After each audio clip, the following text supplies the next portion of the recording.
नमस्ते अनि स्वागत छ तपाईँलाई स्टार्टस क्रिएसनमा। आज तपाईँले भिडियो देखेर थाहा पाइसक्नु भएको छ होला। आज चाहिँ हामी कुन चाहिँ म्युजिक बिटमा भिडियो बनाउन गइरहेको छौँ भनेर।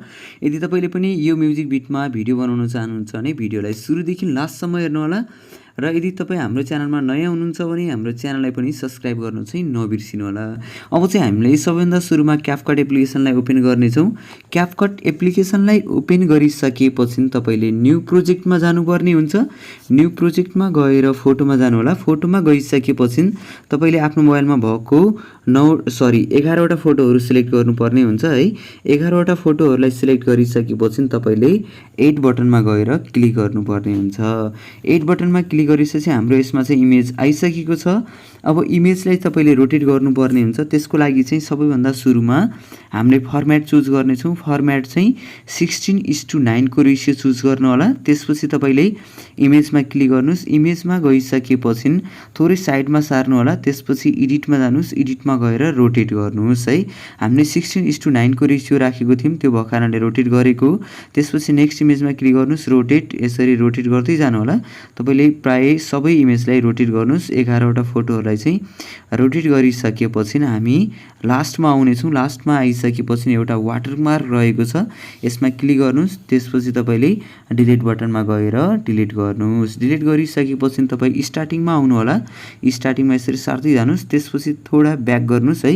ब्याक गरिसकेपछि तपाईँले यसमा एड अडियो गर्नुपर्ने हुन्छ। अडियोलाई एड गर्नुपर्ने हुन्छ तपाईँले। त्यसको लागि एड अडियो, त्यसपछि एक्सट्र्याक्टेडमा क्लिक गर्नुहोस् र आफ्नो मोबाइलमा भएको म्युजिकलाई यसमा इम्पोर्ट गर्नुहोस्। इम्पोर्ट गरिसकेपछि हाम्रो यसमा चाहिँ साउन्ड आइसकेको छ।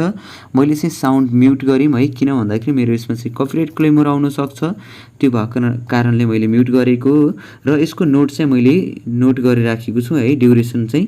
यदि तपाईँले चाहिँ यसको साउन्ड चाहिँ म्युट नगर्नु होला। मैले चाहिँ कपिराइट क्लेमको लागि चाहिँ आउन सक्छ भनेर मैले चाहिँ यसमा म्युट गरेको। र यदि तपाईँले यो म्युजिक डाउनलोड गर्नुपर्ने छ भने तपाईँले डिस्क्रिप्सनबाट पनि म्युजिक डाउनलोड गर्न सक्नुहुन्छ। मैले लिङ्क चाहिँ डिस्क्रिप्सनमा राखिदिएको छु। यदि डिस्क्रिप्सनमा दिएको लिङ्कबाट गाह्रो भइरहेको छ भने तपाईँले फेसबुक अथवा टेलिग्राममा पनि मेसेज छोड्न सक्नुहुन्छ। अब चाहिँ हामीले फर्स्टमा ड्युरेसन मिलाउनतर्फ लाग्नेछौँ। त्यसको लागि इमेजमा क्लिक गर्नुहोस्। इमेजमा गइसकेपछि फर्स्ट इमेजको ड्युरेसन रहेको छ 3.2 राख्नु होला, फर्स्ट इमेजको ड्युरेसन। अनि त्यस्तै गरेर नेक्स्ट इमेजमा आउनुहोस्। यो इमेजको ड्युरेसन चाहिँ राख्नुपर्ने हुन्छ 1.6 मा राख्नु होला। त्यस्तै गरेर नेक्स्ट इमेजमा क्लिक गर्नुहोस्। यसको ड्युरेसन चाहिँ तपाईँले 0.8 राख्नुपर्ने हुन्छ। त्यस्तै गरेर फेरि नेक्स्ट इमेजमा आउनुहोस्। नेक्स्ट इमेजको ड्युरेसन चाहिँ तपाईँले 0.9 राख्नुपर्ने हुन्छ। 0.9 राखिसकेपछि नेक्स्ट इमेजमा आउनुहोस्। यसको ड्युरेसन चाहिँ तपाईँले राख्नुपर्ने हुन्छ 1.6 राख्नुपर्ने हुन्छ है। अनि त्यस्तै गरेर फेरि तपाईँले नेक्स्ट इमेजमा आउनुहोस्।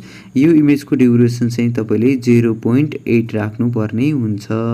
0.8 राख्नुहोस्। अनि त्यस्तै गरेर फेरि हामी नेक्स्ट इमेजमा क्लिक गर्नेछौँ र यसको ड्युरेसन चाहिँ तपाईँले फेरि 0.9 दिनुपर्ने हुन्छ। र फेरि नेक्स्ट इमेजमा क्लिक गर्नुहोस्। यसको ड्युरेसन चाहिँ तपाईँले 1.6 राख्नुपर्ने हुन्छ, 1.6। अनि त्यस्तै गरेर नेक्स्ट इमेजमा क्लिक गर्नुहोस्। 1.6 राखिसकेपछि तपाईँले 0.8 राख्नुपर्ने हुन्छ। त्यस्तै गरेर नेक्स्ट इमेजको ड्युरेसनमा आउनुहोस्। यो इमेजको ड्युरेसन चाहिँ तपाईँले 0.9 दिनुपर्ने हुन्छ। र लास्टको इमेजमा आउनुहोस्। लास्टको इमेजको ड्युरेसन चाहिँ हामीले राख्नेछौँ 1.8 राख्नेछौँ। र बाँकी रहेको म्युजिकलाई चाहिँ हामीले स्प्लिट गरेर डिलिट गर्नेछौँ। यदि तपाईँले मैले दिएको लिङ्कबाट डाउनलोड गर्नुहुन्छ भने स्प्लिट गरिराख्नु चाहिँ पर्दैन है। मैले अटोमेटिक स्प्लिट डाउन गरेको छु। र ड्युरेसनहरूमा चाहिँ थोरै तलमाथि हुनसक्छ है। त्यसको लागि चाहिँ हामीले फेरि हामीले स्प्लिट गर्दा नि हुन्छ, स्प्लिट नगर्दा नि हुन्छ है। अब चाहिँ हामीले यसमा एनिमेसन राख्नको लागि इमेजमा क्लिक गर्नुहोस्। त्यसपछि एनिमेसनमा जानुहोस्। एनिमेसनमा गएर कम्बोमा जानु होला। कम्बोमा गइसकेपछि तपाईँले यसलाई सार्दै जानुहोस् है। हामीले बाइसेक्ट 2 राख्नेछौँ फर्स्ट इमेजमा चाहिँ।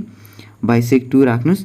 अनि यसको ड्युरेसन पनि फुल लेन्थसम्म राख्नेछौँ। त्यसपछि नेक्स्ट इमेजमा क्लिक गर्नुहोस्। नेक्स्ट इमेजमा गइसकेपछि तपाईँले यसमा चाहिँ पेन्डुलम 1 राख्नुपर्ने हुन्छ है, पेन्डुलम 1। अनि त्यस्तै पेन्डुलम 1 होइन, हामीले यसमा चाहिँ ओभल्समा क्लिक गर्नेछौँ अथवा ओभलमा क्लिक गर्नुहोस्। अनि त्यस्तै गरेर नेक्स्ट इमेजमा आउनुहोस्। नेक्स्ट इमेजमा गइसकेपछि तपाईँले पेन्डुलम 1 राख्नुपर्ने हुन्छ, पेन्डुलम 1। र यसमा पनि हामीले पेन्डुलम 1 नै राख्नेछौँ। अनि त्यस्तै गरेर नेक्स्ट इमेजमा आउनुहोस्। नेक्स्ट इमेजमा तपाईँले फेरि उबल्स युज गर्नुपर्ने हुन्छ र फेरि नेक्स्ट इमेजमा आउनुहोस्। पेन्डुलम 1 र यसमा पनि हामीले पेन्डुलम 1 र फेरि यसको ड्युरेसनको आधारमा चाहिँ हामीले यसमा उबल राख्नेछौँ र नेक्स्ट इमेजमा आउनुहोस्। यसको एनिमेसन चाहिँ पेन्डुलम 1 र यसमा पनि हामीले पेन्डुलम 1 लास्टको इमेजमा चाहिँ हामीले उबल राख्नेछौँ है। उबल राखिसकेपछि हाम्रो यसमा चाहिँ सम्पूर्णमा एनिमेसन राखिसकेको छौँ है, प्राय हामीले सबै इमेजमा चाहिँ। यति गरिसकेपछि तपाईँले इफेक्ट राख्नुपर्ने हुन्छ। इफेक्ट राख्नको लागि हामीले दुईवटा इमेजको बिचमा आउनु होला। आइसकेपछि तपाईँले थोरै ब्याक गर्नुहोस् अनि इफेक्टमा जानु होला। इफेक्टको लागि थोरै साइडमा सार्नुहोस्।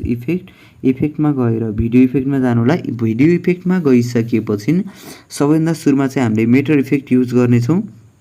मेटर इफेक्टको लागि तपाईँले मोडमा क्लिक गर्नु होला। मोडमा गइसकेपछि थोरै तल यसलाई सार्दै जानु होला।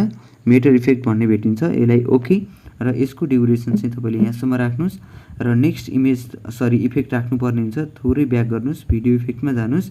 भिडियो इफेक्टमा गइसकेपछि तपाईँले एउटा पार्टी इफेक्ट युज गर्नुपर्ने हुन्छ। पार्टी इफेक्टमा जानु होला। पार्टी इफेक्टमा गइसकेपछि तपाईँले यहाँनिर रिपल्स दिएको छ, क्लिक गर्नुहोस् र रिपल्समा राखिसकेपछि यसलाई चाहिँ हामीले यहाँसम्म राख्नेछौँ र यसलाई पनि कपी गर्नेछौँ। यसको ड्युरेसन यहाँसम्म राख्यौँ। यति गरिसकेपछि तपाईँले फेरि मेटर इफेक्टमा आउनुहोस्, कपी गर्नुहोस् र मेटर इफेक्टलाई चाहिँ हामीले यसमा चाहिँ राख्नेछौँ। जुन इमेजमा हामीले 1.6 राखेको थियौँ त्यसमा मेटर इफेक्ट युज गर्नेछौँ र फेरि तपाईँले यहाँनिर रिपल्स युज गर्न सक्नुहुन्छ। रिपल्समा जानुहोस् र यसलाई कपी गर्नुहोस्। यसलाई चाहिँ हामीले जुन ठाउँमा 0.8 राखेको थियौँ त्यसको ड्युरेसनसम्म राख्नेछौँ र यसलाई फेरि कपी गर्नेछौँ। 0.9 राख्नेछौँ र मेटरमा क्लिक गर्नुहोस् र फेरि कपी गर्नुहोस्। मेटरलाई चाहिँ तपाईँले फेरि यता राख्नुपर्ने हुन्छ। जुन ड्युरेसनमा हामीले 1.6 राखेको थियौँ त्यो ड्युरेसनमा सेट गर्नेछौँ र रिपल्समा क्लिक गर्नुहोस्, कपी गर्नुहोस् र यसलाई फेरि थिचिराख्नु होला, यता सार्नुहोस् र यसलाई चाहिँ हामीले फेरि ड्युरेसन मिलाउनेछौँ र कपी गर्नेछौँ र यसको ड्युरेसन पनि मिलाउनेछौँ र मेटरमा क्लिक गर्नुहोस् र यसलाई कपी गर्नुहोस्। मेटरलाई चाहिँ लास्ट इफेक्टमा युज गर्नेछौँ है। यो चाहिँ हाम्रो मेटर इफेक्ट रह्यो। यसलाई चाहिँ मैले यहाँदेखि बनाएँ र यसको ड्युरेसन साइज चाहिँ बढाइदिनुहोस्।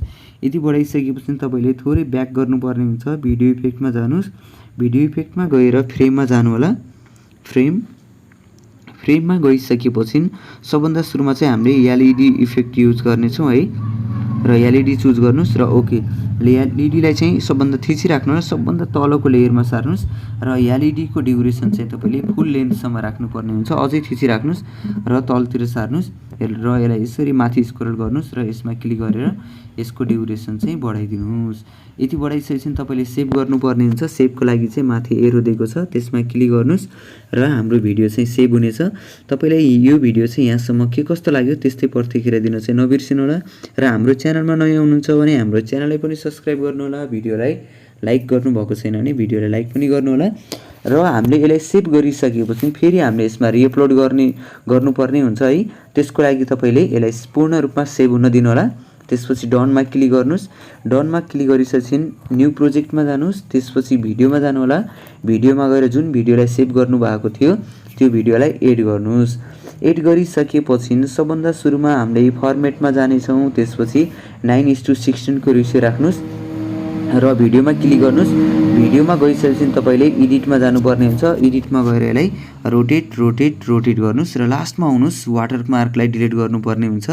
वाटरमार्कमा क्लिक गर्नुहोस् र डिलिट गर्नुहोस्। यति गरिसकेपछि तपाईँले अब सेभ गर्नुपर्ने हुन्छ। सेभको लागि फेरि हामीले पुनः त्यही अप्सनमा जानेछौँ। यसमा क्लिक गरिसकेपछि भिडियो सेभ हुनेछ। किन भन्दाखेरि हाम्रो टिकटकको रेसियो भनेको 9:16 को रेसियो हुन्छ, तर हामीले भिडियो क्रिएट गरेका थियौँ 16:9 को रेसियोमा। त्यो भएको कारणले यसलाई फेरि रिअपलोड गरेर सेभ गरेको।